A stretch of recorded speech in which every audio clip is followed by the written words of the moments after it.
할렐루야. 네. 아멘. 오늘 저희가 야고보서 2장 14절에서 17절까지 말씀을 읽었는데요. 지난주 저희는 야고보서 1장 말씀을 통해서 그리스도인의 참된 경건에 대해서 간단하게 나눴습니다. 그리고 오늘은 오순절 후 제15번째 주일에 읽는 성서 1과의 내용 가운데에 서신서의 내용인 야고보서 2장 내용을 함께 나누려고 합니다. 본래 성서 1과 오늘 읽는 야고보서의 본문은 2장 1절에서부터 10절 그리고 14절에서부터 17절입니다. 지난주에 잠깐 말씀드린 대로 당시 교회 안에 보였던 차별에 대한 내용이 오늘 2장의 앞부분에 나오고 있습니다.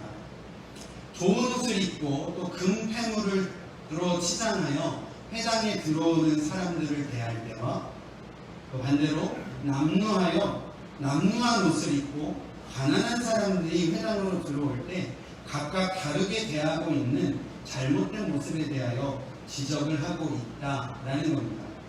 그래서 오늘 읽지 않았지만 4절의 내용을 보면 그런 어떤 회당 안에서의 공동체 안에서의 차별에 대하여 정확하게 이렇게 표현을 하고 있는데요. 악한 생각으로 판단하는 자라고 경고를 하고 있는 모습입니다. 하나님께서 우리 인간들을 하나님의 형상대로 창조하심을 믿습니다. 믿으시죠? 우리가요 하나님의 형상에 따라 지음을 받았는데 우리가 그렇게 하나님의 형상대로 지음받은 누군가에 대해서 무시하고 또 차별하고 하는 것은 곧 하나님을 무시하는 것과 같다라는 사실입니다. 또한 상대방을 판단 내리기보다는 자기 자신에 대한 어떤 이기적인 욕심을 채우기 위한 판단이라는 겁니다. 예를 들어 이런 겁니다. 저 사람에게 잘해주었을 때에 나에게 오는 이익이 무엇인가 라고 생각하고 누군가를 대한다는 거죠. 반대로 나와 아무런 상관이 없고 나에게 아무런 유익이 없고 하다라고 싶으면 그냥 없는 사람 취급하는 것, 이런 어떤 차별의 행위라는 겁니다. 이러한 차별의 행위는 그리스도 안에 있는 형제 자매를 서로 분리시키고 또 피차 시험에 들게 하기 때문에 악한 생각에서 비롯된 행동이라고 할 수 있겠습니다. 미국에 초등학교 때 나와서 이제 부모님 따라 나와서 이민 생활하고 있는 40대 어떤 성도님을 제가 만났는데요. 그분이 이런 말을 하더라고요. 미국에서 무시당하지 않고 살려면 무조건 센 척하고 무조건 있는 척 해야 된다 라는 이야기를 하는 어떤 분을 만났습니다. 제가요 그분 말을 100% 동의하지 않아요. 하지만 혹시 우리가 교회 다니면서 그런 적 한두 번씩 있지 않으신가요? 아는 척하고 있는 척하고 센 척 해야지만 대우받는 교회라고 한다면 뭐하러 교회 다니겠습니까? 여기 계신 우리 성도님들 대우받으려고 교회 나오시는 분 없으시지 않으십니까? 그죠? 교회는 예배하는 곳입니다. 교회는 오직 하나님 한 분만이 높임을 받으시는 곳이 되어야 되지 않겠습니까? 우리는 교회를 이루는 각각의 지체로서 맡겨진 일로 하나님을 기쁘게 하는 데에 우리의 삶을 드려야 하는 것, 그게 우리의 참된 교회 모습이 아니겠냐라는 것입니다. 8절 9절 말씀을 제가 한번 읽어드릴게요. 8절 9절입니다. 너희가 만일 성경에 기록된 대로 내 이웃 사랑하기를 내 몸과 같이 하라 하신 최고의 법을 지키면 잘하는 것이거니와 만일 너희가 사람을 차별하여 대하면 죄를 짓는 것이니 율법이 너희를 범법자로 정죄하리라 라고 하고 있습니다.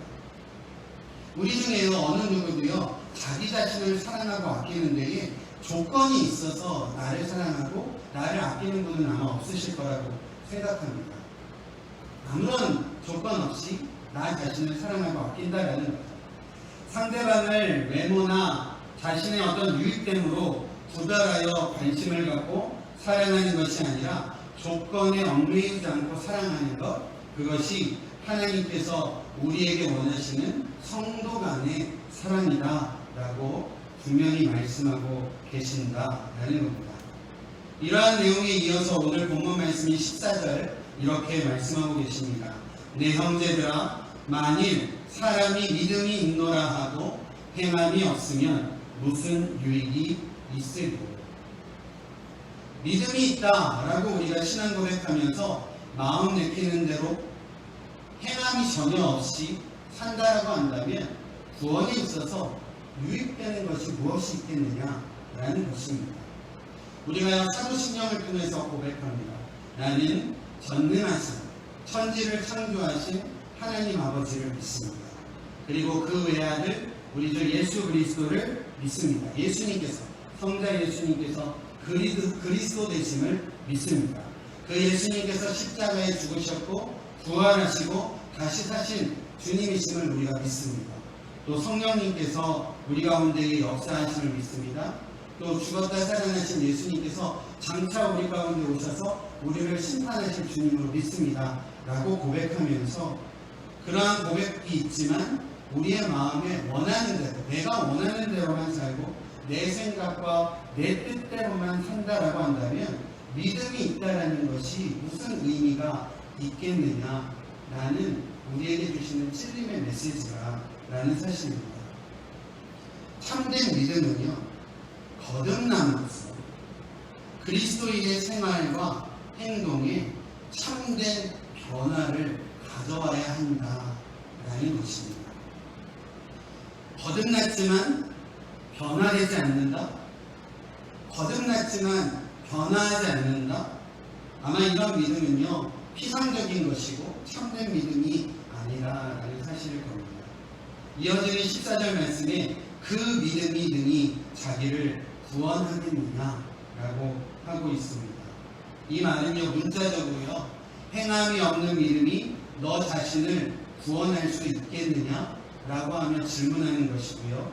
그 의미는 실제로 행함이 없는 믿음은 능히 자기를 구원할 수 없다라고 우리 가운데 분명히 말씀하시는 내용이 아닐까 생각을 해봅니다.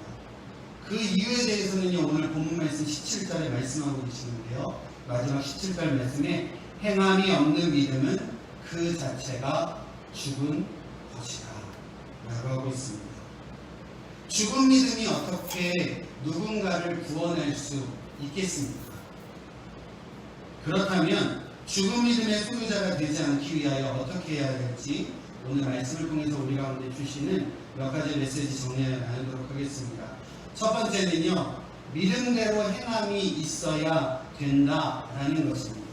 또 다른 표현으로는 진정으로 믿으면 행함이 따를 수밖에 없다라는 것입니다. 요즘요, 전도하기 쉽지 않습니다. 참 어렵습니다. 믿음이 없는 분들에게 복음 전하는 것도 힘들고요.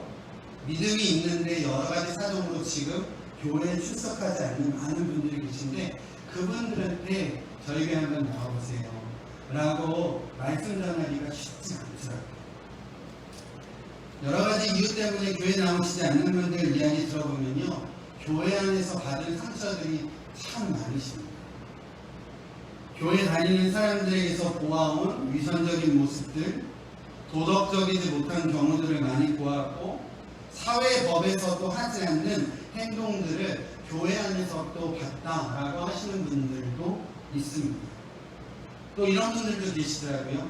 겉으로는 아닌 척하지만 속으로는 다른 세상들 사람보다 더 추악하고 더 더러운 그런 것들을 담고 말과 행동이 다른 모습, 겉과 속이 다른 모습을 보이는 그런 모습들을 보면서 교회들이 다 똑같지라고 생각하는 분들도 계셨다라는 겁니다. 그리고 저도요, 가끔 보면 신앙생활을 하지 않는 분인데 저희들보다 더 정직하게 사시는 분들이 계세요. 더 깨끗하게 사시는 분들이 계시는 것을 볼 때 참 전도하기 쉽지 않은데 주님의 복음을 전하기가 참 어려운 때가 아닐까 생각을 해봅니다. 교회가요, 세상의 소금과 빛의 역할을 감당해야 할 텐데 오히려 요즘은요, 제발 뉴스에서 교회에 대한 소식 좀 안 나왔으면 좋겠다라고 생각할 때가 많은 것 같아요. 우리 모두가 예수님의 가르치신 대로 예수님의 말씀대로 실천하고 행동하고 살아내려고 노력한다고 한다면 이렇게까지 교회가 또 성도들이 세상에서 조롱거리가 되지 않지 않았을까라는 생각을 감히 해보게 됩니다. 무슨 말씀 드리는 거예요? 믿음으로 행해야 한다라는 것입니다. 또한 진정한 믿음을 가졌다라고 한다면 행동을 하게 되어 있다라는 것입니다. 행동으로 살아나지 못한다라고 한다면 진정으로 믿지 않는다라고 간주할 수 있는 것 아니겠습니까? 믿음대로 살지 못하는 저와 여러분들이 많이 하는 말들이 있습니다. 바빠서요. 살다 보니요 여유롭지 못해서 상황이 그렇지 못하더라고요. 저도 그렇고요. 많이들 이야기하시는데 저 자신 생각해보면 아니더라고요. 마음이 없어서 그랬고요. 마음이 없어서 하지 못하고요. 마음이 없다라는 것은 곧 믿음이 없다라는 건 아니겠습니다. 참된 믿음은요 지식이 아니다라고 성경은 이야기하고 있습니다. 오늘 본문 19절 20절 말씀 보면요, 오늘 본문은 아니지만 제가 19절 20절 말씀을 읽어드릴게요. 내가 하나님은 한 분이신 줄을 믿느냐? 잘 하는도다. 귀신들도 믿고 떠드느니라. 아, 허탄한 사람아, 행함이 없는 믿음이 헛것인 줄을 알고자 하느냐라고 하고 있습니다. 무슨 말이냐면요, 귀신들도 하나님에 대한 지식이 있다라는 거예요. 그리고 한 분 하나님이신 것을 믿고 떤다라는 거예요. 한 분 하나님에 대한 믿고 그분을 두려워하는 것, 그것은요 귀신들도 다 한다라는 겁니다. 다시 말해서 행함이 없고 이런 지식적인 것, 이런 머리로만 알려고 하는 어떤 믿음, 이러한 것들은 헛것이다 라고 우리 가운데 말씀하고 계신다라는 겁니다. 하나님께서 오늘 예배하는 저와 여러분들에게 원하시는군요, 어렵고 힘들지만 하나님의 뜻을 우리의 삶 가운데 이루어가고자 무던히 노력하며 살아내려고 하는 행동을 통하여 보여지는 믿음을 하나님께서 원하신다 라는 사실입니다. 어렵습니다. 말씀대로 살아가기 정말 어렵습니다. 그런데요, 하나님의 뜻은 어렵지만 그 말씀에 순종하여 이루어가고자 하시는 우리의 믿음을 하나님께서 원하십니다. 다시 한번 기억하는 오늘 귀한 은혜 시간 되어주시기를 바랍니다. 두 번째 하나님께서 주시는 말씀은요, 사랑은 말로만이 아닌 행동으로 해야 된다는 거예요. 사랑을 한번 예로 들어볼게요. 구체적으로 표현하지 않는 사랑이 과연 사랑이겠습니까? 표현이나 행동이 없이 사랑을 하는 것이 사랑이겠느냐라는 것입니다.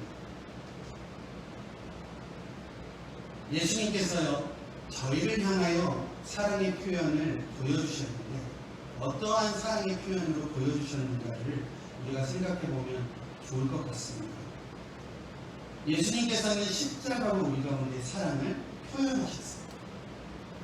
십자가에 죽으셨고 십자가에서 보혈을 흘려 죽으심으로 말미암아 우리 가운데 이 당신의 사랑을 표현해 보여주셨다는 겁니다. 표현과 행동이 없는 사랑이 사랑이 아닌 것처럼 행함이 없는 믿음은 죽은 믿음이다 라고 우리 가운데 분명히 말씀하고 계시는 본문의 내용입니다. 16절 말씀 제가 읽어드리면 너희 중에 누구든지 그에게 이르되 평안히 가라, 덥게 하라, 배부르게 하라 하며 그 몸에 쓸 것을 주지 아니하면 무슨 유익이 있으리요 라고 하고 있습니다. 말로만 한다라는 거예요. 말로만 사랑한다, 말로만 축복한다, 이것이 무슨 유익이 있겠느냐라는 겁니다. 예전에 제가 사역하던 교회에 한 분 사업하시는 한 분이 계셨는데 정말 겁없이도 사는 분이셨어요. 거짓말을 절대로 하지 않는 분이셨어요. 그래서 심지어는 저희가 이제 코로나 때문에 화장실에서 이렇게 좀 화장실 용변보고 내릴 때 핸들 같은 거 손으로 붙잡기 이렇게 만지기 쉽지 않잖아요. 그분은 누가 교회에서 발로 핸들을 눌렀다는 거예요. 핸들인데 왜 발로 누르냐는 거예요. 그러니까 아주 정직하신 분이세요. 법이 없어도 살아가시는 한 분이 계셨어요. 근데 그분이 제가 너무 존경했습니다. 근데 이분이요, 제가 이제 찬양인도 하면서 보통 오늘도 그런 인사를 나누긴 했지만 찬양 시작하면서 여러분들에게 뭐라고 해요? 자, 여러분 우리 옆에 있는 분들한테 한번 이렇게 인사해볼까요? 사랑합니다, 축복합니다, 이렇게 인사해보라고 하면요, 그분이 가만히 계시다가 사랑하도록 노력해보고 있습니다, 이렇게 인사하세요. 거짓말을 못하시는 거예요. 언젠가 한번 저하고 그런 얘기를 하시는 거예요. 당신이 사랑도 안 하는데 사랑합니다 라고 하는 것보다는 지금 사랑하고 있는 마음은 없지만 사랑해보고자 노력하겠다라고 하시는 그런 의미에서 그렇게 인사하신다는 말씀에 제가 그분을 참 존경하고 하게 되었습니다. 우리가 때로는요, 교회 안에서도 참 많은 이런 생각 없이 하는 인사들이 많아요.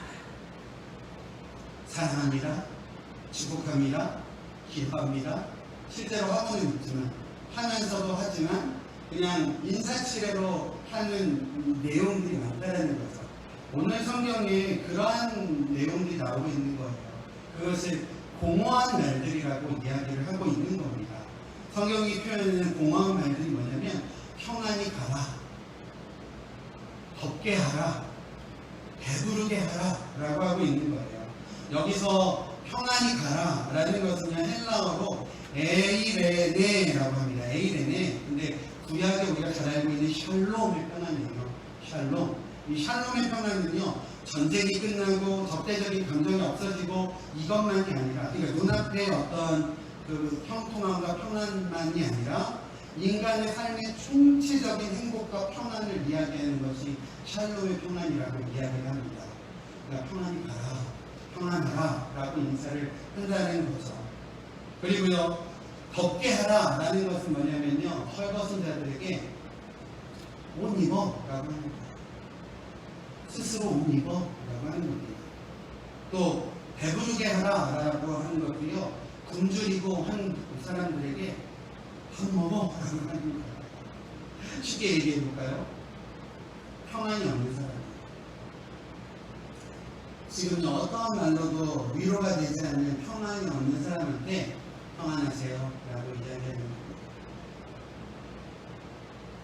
지금 입을 것도 자기 한 사람 추스릴 수도 없을 만큼의 지금 그런 어려움으로 옷도 입지 못하는 사람한테, 추워하고 있는 자한테 옷 입어 라고 하는 거예요. 먹을 것이 없는 사람한테 밥 먹지 왜 안 먹어 하고 있는 거예요. 그들의 실제적인 필요를 채워주지 않고서 공허한 말로만 하는, 그것은요, 오히려 그 이야기를 받는 누군가에게는 차갑고 깊은 상처로 다가올 수도 있다라는 사실입니다. 사실 우리에게 충분히 도와줄 능력이 있음에도 불구하고 도와주지 않고 사랑을 실천하지 못하고 행동하지 못하고 그것으로 스스로 믿음이 있노라 라고 떠벌리며 살아가는 것, 이것은 위선에 불과하다라는 사실이죠. 오늘 말씀을 통해서 하나님께서는 우리 성도님들께 이렇게 뜻을 전하고 계십니다. 말로만이 하는 사랑이 아닌 진심으로 우러나오는 행동으로, 표현으로 열매 맺는 사랑을 온전히 행복해가기를 원한다 라고 하나님은 우리 가운데 말씀하고 계시다라는 겁니다. 우리 사랑하는 주하는 공동체 가운데에 이러한 말로만이 아니라 생각만으로만이 아닌 행동으로, 실천으로 사랑의 열매를 귀하게 맺어가시는 저와 여러분의 귀한 공동체 되어주시기를 바랍니다. 마지막으로 하나님께서 저희 가운데 주신 은혜는요, 순종으로 행함이 필요하다라는 겁니다. 우리는 이 아브라함을 믿음의 조상이라고 부릅니다. 아브라함은 믿음으로 아들 이삭을 번제로 잡아드리려고까지 했던 사람이었습니다. 백세해 주신 아들이었고요. 또 하나님의 약속의 선물로 얻은 아들이었습니다. 그런데 그 아들을 번제물로 바치라라고 하시는 하나님의 말씀과 명령에 아무런 다른 생각하지 않고 묵묵함으로 순종함으로 하나님을 믿어갔던 인물이었습니다. 기생 라합도 그런 것 같습니다. 여호수아의 정탐꾼이 여리고성을 정탐하러 갔을 때 그들을 도와주고 숨겨주고 또 무사히 여리고성을 빠져나올 수 있도록 힘써 도왔던 이 기생 라합의 행함이요 참된 믿음의 본이다라고 성경은 우리 가운데 소개하고 있습니다. 직접적으로 하나님께서 우리에게 알게 하신 하나님의 뜻과 명령도 있습니다. 또 때로는요 직접적이지는 않지만 직접적으로 우리 가운데 알려주시진 않았지만 강하게 느껴지는 성령의 감동도 있습니다. 그러한 느껴지는 하나님의 뜻이 있을 때에 아브라함처럼 또 기생 라합처럼 그 뜻에 순종으로 행할 때 하나님은 그런 우리들의 믿음, 참된 믿음을 통하여 기쁨으로 받아주실 줄 믿습니다. 귀한 순종의 행하심으로 하나님을 기쁘시게 하는 또 우리의 삶 가운데에 거룩의 열매를 맺어가시는 저와 여러분의 삶이 모두 되어지시기를 간절히 축원드립니다. 기도하겠습니다.